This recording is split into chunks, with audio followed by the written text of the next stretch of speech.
have with me a copy of the Star newspaper, and as is being highlighted in many of our dailies today, it's all about matters concerning the bipartisan talks between government and opposition, and that is what is on the front page of the Star newspaper. Ruto says, "I'll not take loans to pay civil service salaries." This is something that has been also trending in the past few days, where we're talking about government saying that there has been an issue concerning the payment of civil servants. At the top of this particular paper here, why President Ruto and Raila Odinga talks face collapse.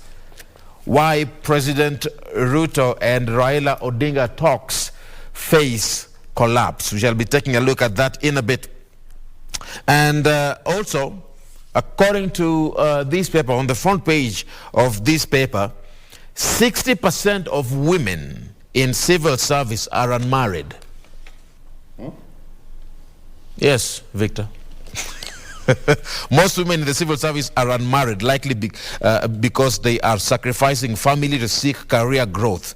That is according to a report by Kenyatta University, highlighted on the front page of the People Day of the Star. Women comprise a small minority, only 24% of civil service employees, while men consist of 75%, and 60% of the women in civil service are unmarried. Victor, you're shocked there. Why are you saying I'm shocked? I mean, you look shocked. That number is huge. It is. But for men, it's what, 75%? 75% in the civil service. No, we are talking about the percentage in terms of 24% are women, 74 in the civil service. Yes, 75% are men. But now among the women, 60% of them remain unmarried. All right. Reason they seek, they're sacrificing for their family, seeking career growth. But again, I think there's that part of the report that says that very few of them get promoted. Interesting. They get promoted. Interesting.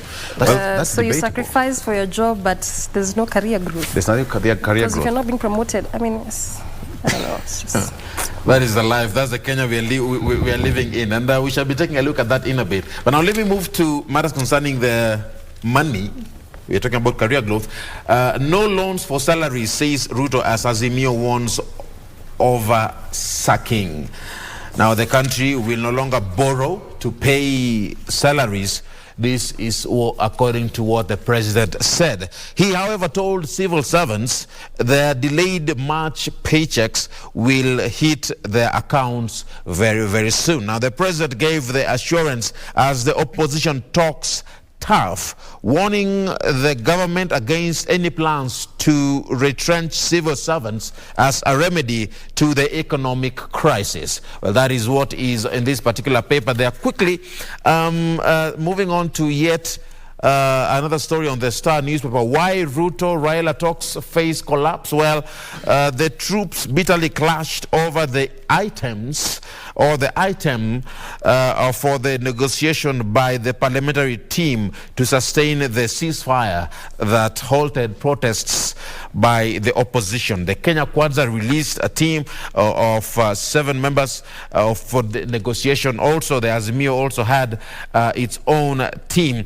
Now, the names of these 14 members will be tabled in the 2 houses for approval. The negotiators will sit on an ad hoc committee to unlock the impasse that saw opposition and other supporters take to the streets. Now, there are so many issues where these troops are clashing over in terms of negotiation. Will these talks move forward? Well, these are just some of the stories that are making headlines on my end with the Star newspaper.